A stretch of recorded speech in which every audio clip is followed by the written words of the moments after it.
So today I'm going to look at how The Walking Dead's Rick and Shane show two different leadership styles during a time of crisis. So this is geared towards the I only play a leader on TV assignment, but I also thought it would be really interesting to look at leadership in a time of crisis since that is what this show is about.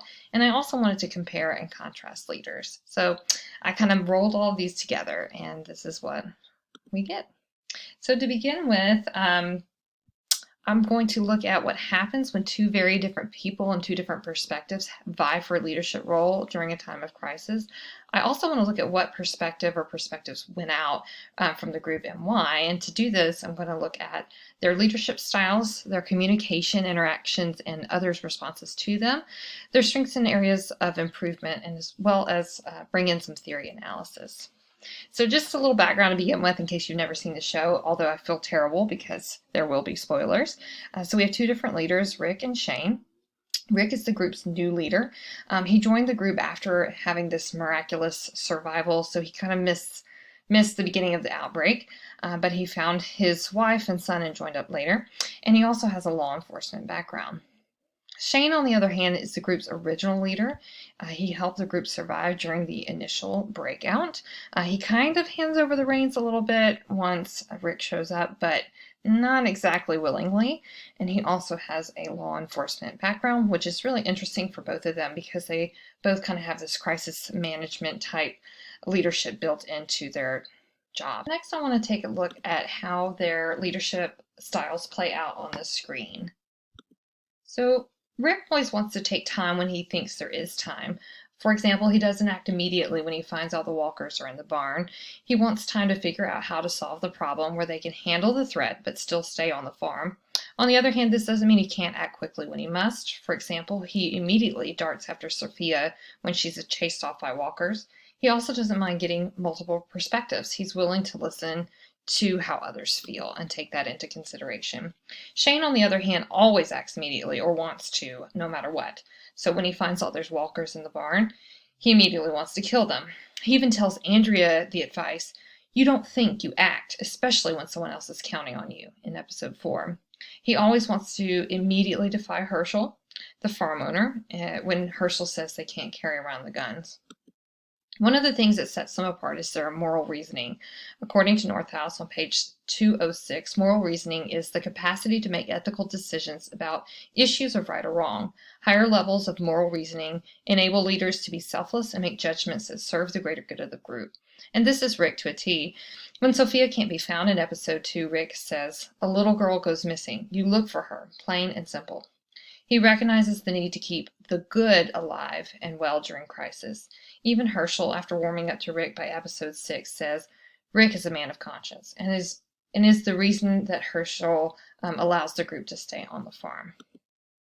Shane is clearly the opposite. The amount of lies and deceit, they stack up really quickly for him. In episode 3, he shoots Otis and leaves him behind so that he himself can survive.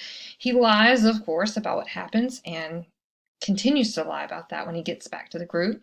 He also lies to Lori later on in episode 9 to keep her on the farm. However, Shane believes his lack of conscience is why he's a better leader. He tells Rick that Rick has good intentions that are getting in the way. And in episode 7, he says to Rick, the world ain't built for you. And later in the episode, he says also that Rick is, quote, too good. He believes Rick's moral reasoning during crisis will mean that they won't survive. Rick is also reflective. He questions himself, saying, why would I let him come with us after Carl is shot? He really thinks about how, if he's leading, is working. He also thinks about his decision to look for Sophia for such a long time, saying, quote, people were counting on me, and I was chasing a ghost in the forest.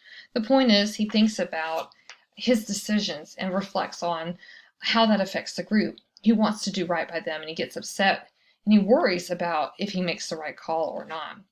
Shane, of course, does not reflect. He even tells Rick to accept what happens instead of digging up the past. He acts and he achieves his goals by force. He thinks they need guns on the farm, so he confronts Dale and hands them out. He doesn't think twice. He just bulldozes through until he gets what he wants. Even though he's being nice, it's forceful. He says to Rick at one point, I'd break your legs if you try to leave. meaning that he would take care of things while Rick stays by Carl's side after Carl is actually shot. Interestingly, both leaders are emerging leaders. However, Rick is reluctant in some ways about the position. He still feels he needs to make the decisions while also keeping the group's thoughts in mind. He says things like, quote, "Those people look to me for answers. I wish they didn't." And when some hope is lost, Rick says it doesn't matter what he believes. He says it's about them, meaning the group, and wanting to give them hope. Shane was the prior group leader, and he feels that Rick came along and stole the position from him. So why the shift in leadership? Why did Rick become the group's leader? So according to Hogg's social identity theory, as explained by Northouse, leadership emergence is the degree to which a person fits with the identity of the group as a whole. As groups develop over time, a group prototype develops, and individuals emerge as leaders in the group when they become most like the group's prototype. And that's the end of the quote.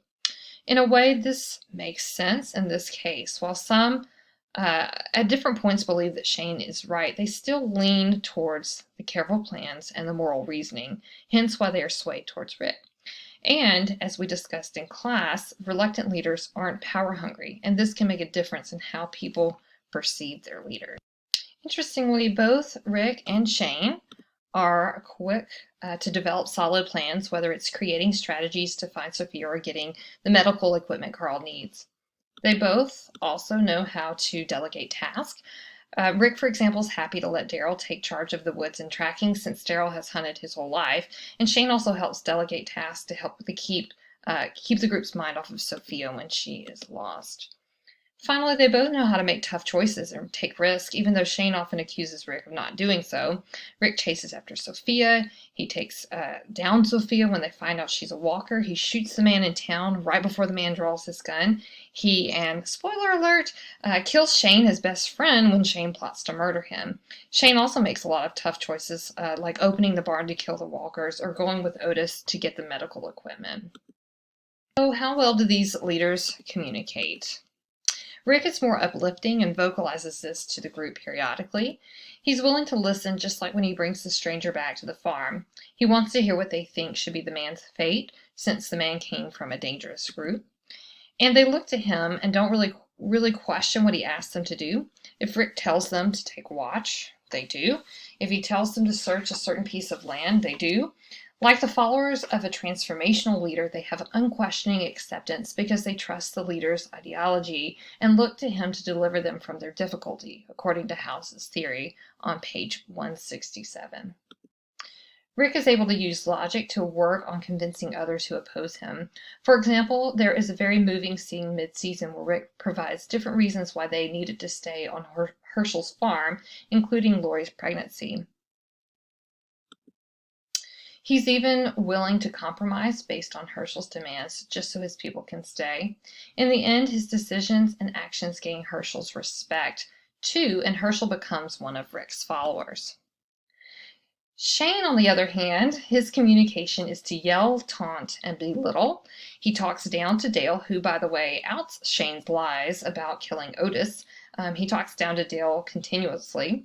He screams at Andrea when he's training her how to shoot, and, as noted earlier, he lies quite frequently.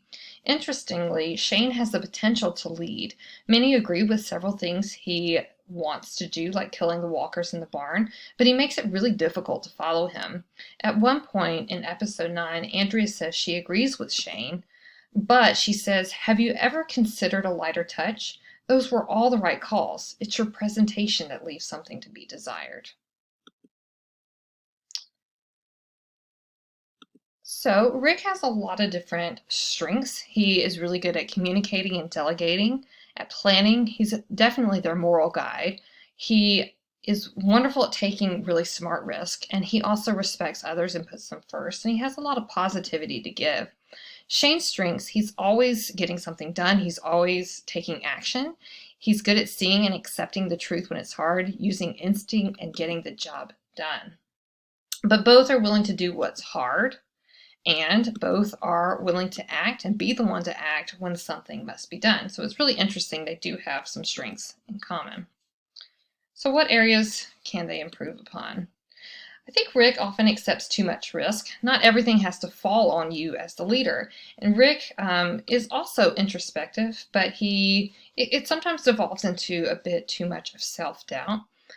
He even says once, he says, maybe I'm holding on to a way of thinking that don't make sense anymore. So he's kind of questions himself a little bit here and there. He also doesn't accept reality as easily. And this is part of what we love about Rick, but when he helps lead the walkers to the barn in an effort to compromise, it's just too much. So he's a great leader, but he could maybe get a little more self-confidence there. It's clear that Shane lacks communication skills and he also lacks empathy. He continually acts without thinking of consequences. Again, while he was right that the farm wasn't safe with the walkers on it, his actions could have cost the group everything. And finally, his aggression is absolutely scary. Eventually, Rick calls Shane, quote, dangerous, and it progresses throughout the season. He progresses into an unhinged man. Finally, I want to point out a few of the things about each leader concerning some of the theories we've studied this semester. For one, both Rick and Shane possess quite a few traits outlined in trait theory. They are both determined and diligent, but Rick actually possesses more leadership traits according to this theory. In addition to those, he's articulate and he's persistent. He proves himself he proves this about himself through discussion, logic, and persuasion. He's trustworthy and dependable, as well as conscientious and empathetic. Shane has what Rick lacks. So Shane is self-confident at all times and is very self-assured, but his lack of empathy and his lack of being articulate truly ruin what ability of leadership he has to claim over this group. So he clearly needs to value those two things in order to become their leader or to become a better leader. According to behavioral theory, Rick uses a team-style leadership. There's a lot of trust and respect between Rick and the group, but Rick does tend to overcompensate with his own duties. Shane uses an authority compliance style, according to the Blake and Mountain leadership grid. To Shane, people are definitely, quote, tools for getting the job done, quote, as it says on page 77. Communicating with followers is also not emphasized. He's result-driven. And as described, Shane is, quote, demanding and overpowering, just as noted in the textbook. Rick is not completely a transformational leader, just as Shane is not exactly a pseudo-transformational leader. For example, in looking at the traits, behaviors, and effects on followers from the charismatic leadership chart on page 167, I would say they trust him, they have similar beliefs, they have unquestioning acceptance. There are some small doubts there, but not a whole lot. They do show some affection towards him. He gives them confidence. He's a role model. He expresses that confidence in strong moral values, but he doesn't always have a clear vision. He isn't exactly awe-inspiring, and he doesn't always model the way. Likewise, Shane does seem pretty evil, and yes, he's got some terrible actions on the show, but he isn't necessarily self-consumed. That's a little bit... I'm kind of going back and forth on that.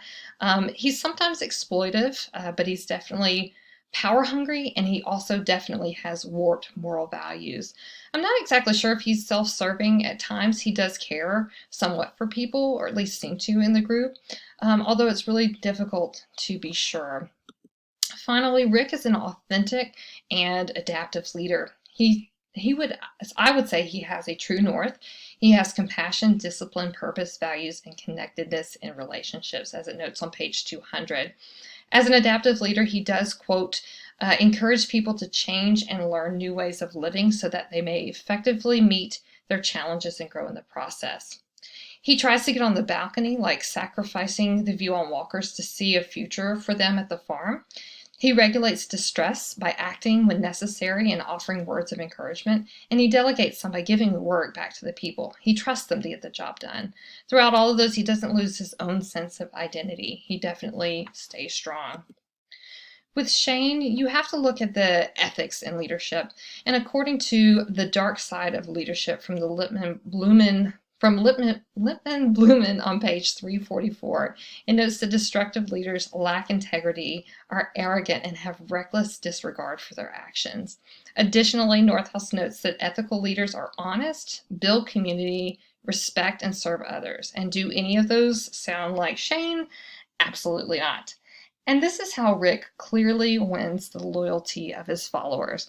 Even though both of them have potential, it's certainly Rick who stands out.